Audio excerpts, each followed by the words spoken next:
That's what I always say. It's more important, we always quote Maya Angelou that people don't remember what you did or what you said, but they always remember how you made them feel. Yes. And I truly believe that. And I feel like we always want to create an environment where people walk away with a feeling.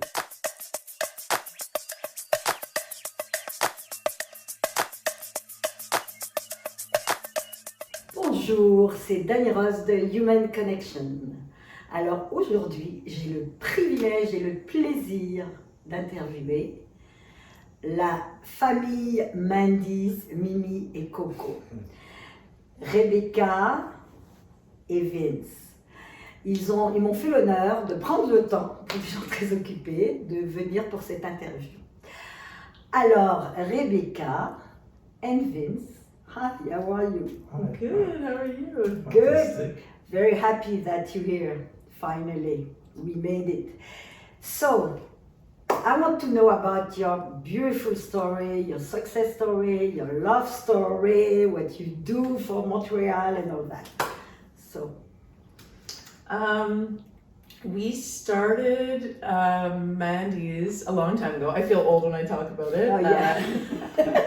It's been almost 20 years. I'm from Montreal, and my sister's from Montreal. We're a family of 4 kids, and our parents are we're 4th generation Canadian, and we were educated here, and we had a wonderful upbringing in Montreal, and we love the city.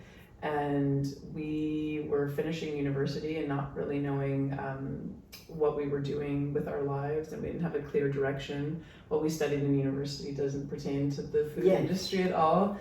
And I had a summer job working at Mimi and Coco when I was finishing school. How old were you? I was 19. 19. And during that time, I had done a semester abroad. I left for a little bit to go do new school in New York. It was a fine arts program, and there was salad concepts there, like create your own salads. It was the beginning then, huh? It was the beginning, and I had one at the base of my dorm in Union Square, and my friends and I would eat there every night for dinner. And when I came back to Montreal, Vince had a little space in back of his store. Mimi and Coco. It was Mimi and Coco, so I worked and I loved his clothing. It was all Italian knitwear for women. And during that time, I'm a little all over the place, but he was also trying to court me. So we have a 13-year age difference. The Italian, eh? Yeah. Well, at least you had a great taste. Yeah. A beautiful lady. He would come and close the shop and bring bottles of wine and take me all around Montreal, and he showed me the city and the culture of the city and just parts of human beings that I'd never met, and a beautiful part of Montreal that really opened up my eyes and made me fall in love with him. And he wanted to do paninis and coffee in the back of his store. He had a little mini closet, and I convinced him that this salad craze would take off in Westmount. It was sort of a bougie community, and people wanted to eat healthy. And I asked him if I could ask my sister Mandy, who was teaching English as a second language in Toronto at the time. Tell me, your sister she's a little bit older than you? Yes, so Mandy and I have a 5-year age difference. 5 years, yes. So we're 4 kids, her and I are in the middle, and then we have an older sister and a younger brother. Okay. So her and I always got along very well. We have a very nurturing relationship. She was almost like my mom growing up all the time. It was always very supportive and complimentary. Yeah. And I asked her if she would come do a menu with me, because she's incredible in the kitchen. She had never gone to culinary school, but she just always had a natural talent for incredible food. And I love design and concept, and I asked her if she would come. My boyfriend at the time was going to let us open up this little part of his store, and we can make salads in the back, and she agreed. So we went to IKEA, and we had a little fridge, and we had a 3-foot counter and a cash register from Bill and Grow. So you really started. Yeah, and I think I attribute a lot of the hopefulness or our incentive at the beginning to growing up in a family where my father really encouraged entrepreneurship, and my mother did as well. He was in the fashion industry, and he never told us to follow a direct line of professionalism. It was really what made our hearts happy, and he supported us. You're so lucky. Honestly, you're so lucky, because it's sometimes parents it's not like this. They say you have to study, but the fact of having a father who say do whatever that you connect with or what you love, it's fantastic. And you, Vince, in all that time. Because I remember I used to buy all your beautiful camisole and t-shirt in Coco. The first one was in Saint Laurent. That's Then you went to Westmount, Westmount, and then you went to Laurier. Laurier, that's it, Yeah, that's and you the- had that's great the stuff. shop. So when you met that beautiful lady, Rebecca. It's because Rebecca. I was looking for somebody. It was the second store, and it was just the beginning. And I told my sister that I was looking for somebody really good from the community, because somebody from the community would bring in more friends and would talk about it, and the clients would feel comfortable. But I said it's got to be, she's got to be somebody that speaks like a couple languages, also French and everything, and not too spoiled from that community. I love the community. I'm there now, but like. When you say community, you talk about the Jewish, Westmount. Westmount and Jewish. Westmount Jewish. That's why you said not too spoiled. My kids are half Jewish, so I can say, but Italian spoiled kids. So I said, somebody really good that has a good work ethic, but young, from the area. And then we were in Italy on a train, because I started doing a lot of production for wholesaling at the time. That just started breaking into the U.S. when I met Rebecca and opened that store.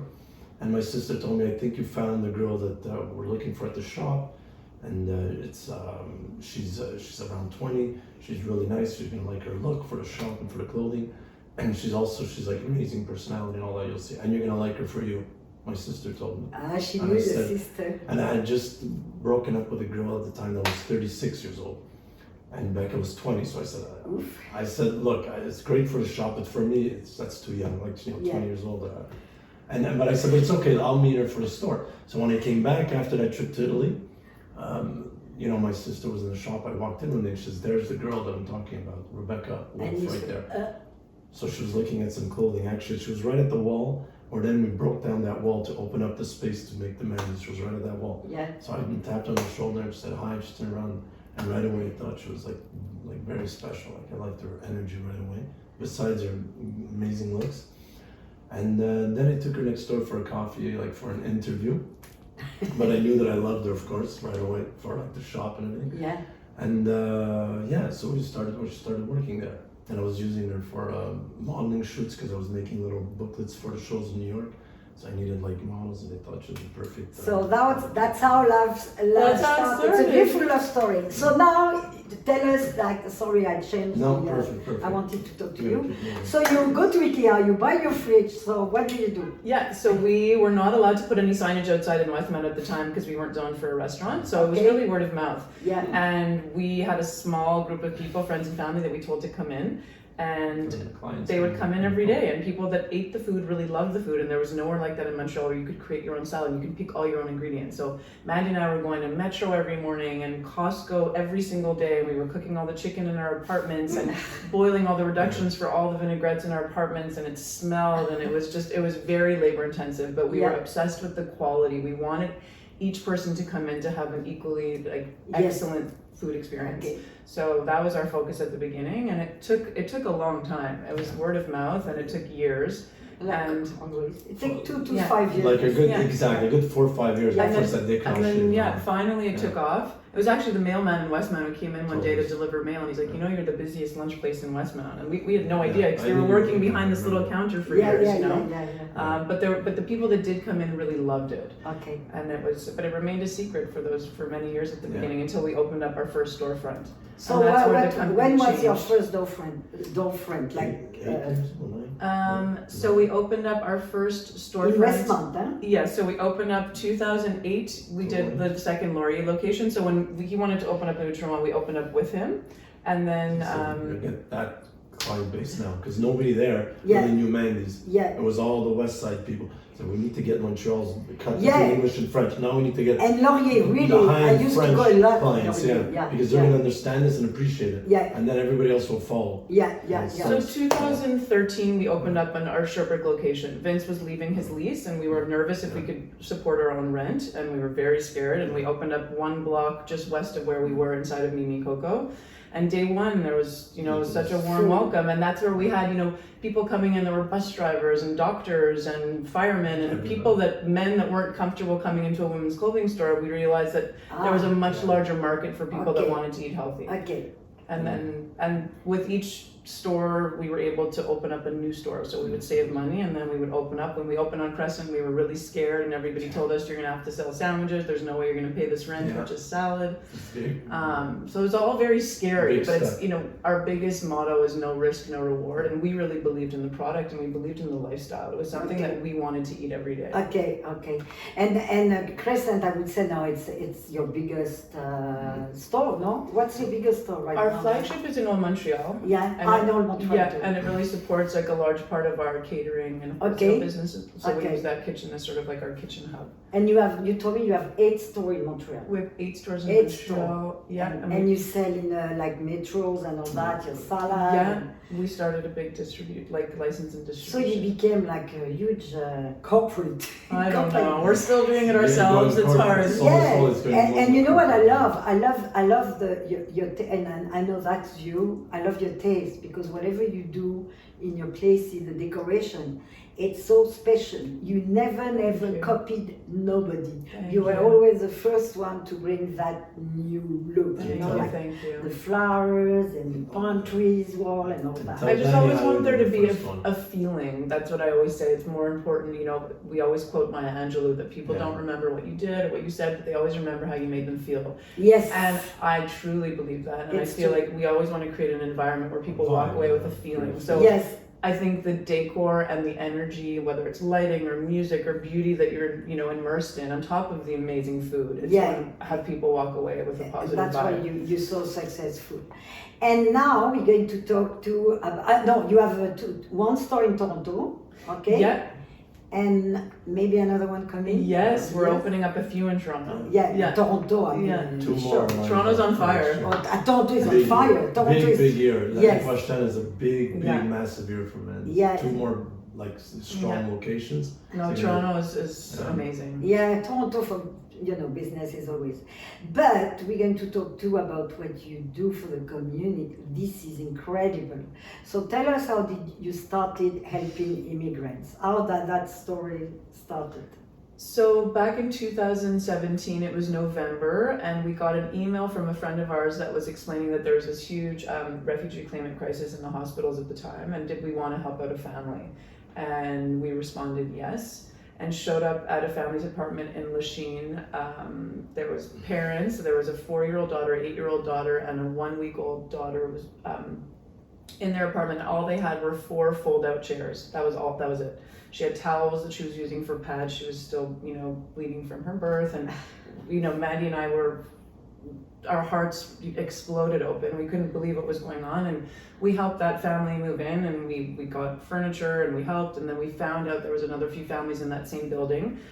They were all from Nigeria at the time. Algeria, yeah. Nigeria. Nigeria. Yes, okay, yes. Nigeria. So we helped them all move in, and then we started asking questions. Where was everybody coming from? What was the process? And they explained that they're all coming through Roxham Road, like from New York into Quebec, and they were being shipped to the YMCA. So having grown up in Westmount, it was extremely eye-opening to, first of all, that we didn't know, and just to find out what was going on. So there, that there's 600 beds that are pretty much full all the time right there in Westmount, and nobody knows, and no one talks about Nobody this. knows. It's the one. Yeah. And so we went down to the Y in December, and we started asking people, how they were integrating, and we gave out our number to, I think, about like 50 families that night, and we promised them that they once they got their apartments, we would provide them with We beds. helped them. So it was beds at the beginning. Was And I beds remember Mandy and I furniture. went home that night, and we were like Yes, scratching our heads, and I didn't sleep that night. We're like, how are we gonna get all these beds? Yes. So we went back and we asked for their permission if we could put it on our social media to ask for help from our community, and everybody agreed to it. So we did that, and then it was this Just was an beautiful outpour. wave of donations that happened. We used all of our restaurants. I People were saw giving that, yeah. all of these donations to our restaurants. We turned our office in St. Henry into a marketplace for all the refugee claimants from the Y to come get all their essentials for their homes, and we started Lots of renting trucks, trucks. I remember on social media seeing you. That's why I say, what's Yeah. happening? You We were just- driving trucks a and month and a half stopped everything working. yeah, It you was walk and walk everywhere. for It was, always you know what, people. Yeah. Even after having kids, I think it was like the most fulfilling spiritual experience to Yeah. be connected to human beings that way, and just to also so humbling that we won the geographic lottery by being born in Canada and being born here, and it's like, why do we have this privilege? And all of these people coming from these circumstances are just human beings like us. Yes. You know, So we just felt like it was our Yes. moral responsibility, and it was so spiritually fulfilling Yeah. to be able to help in this way, and it's They still were to so this day the appreciative. most like special experience that we've And had. now you have a huge place. Now we have 7,000 square feet up on Chabanel and Saint Laurent, and we move in 10 families a week. It slowed down during COVID just because of the borders, and now it's full again. It's rock and roll. So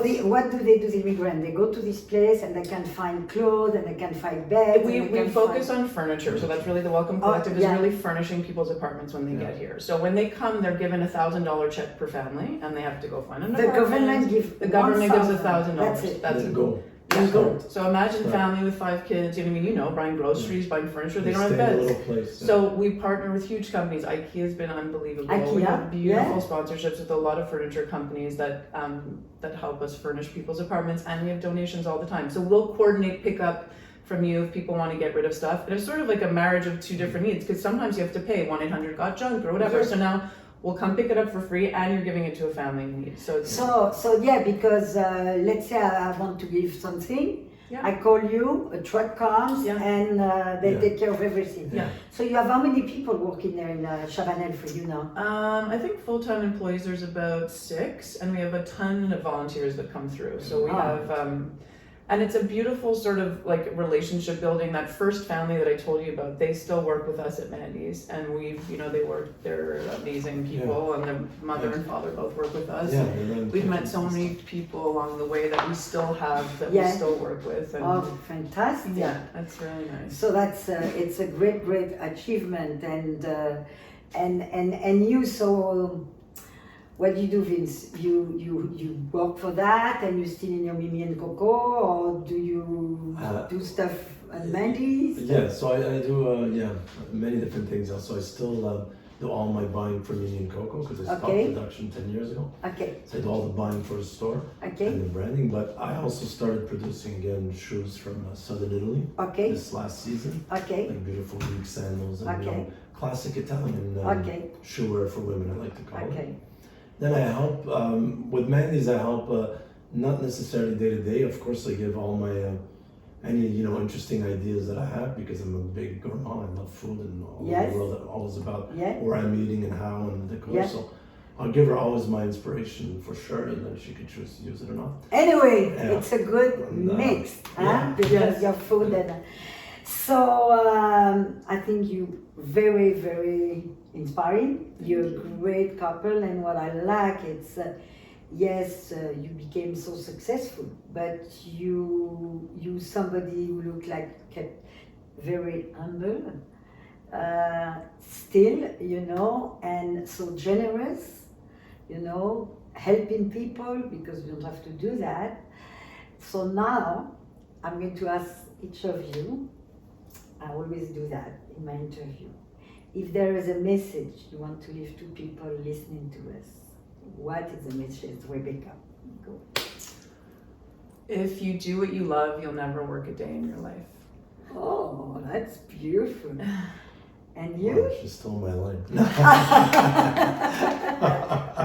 Yeah, that's 100%. And that's a big thing for sure. And do something good for other people outside of yourself. There's a lot of pleasure in helping people.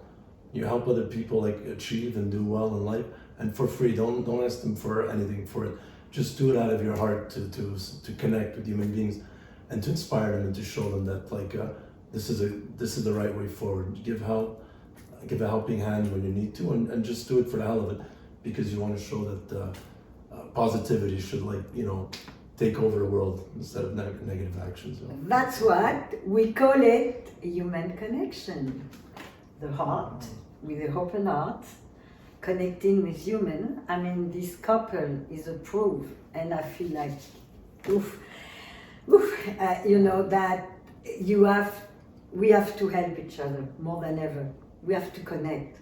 We have to be open, not being scared of the other that we don't know, not the same color, not the same skin. No, let's be connected.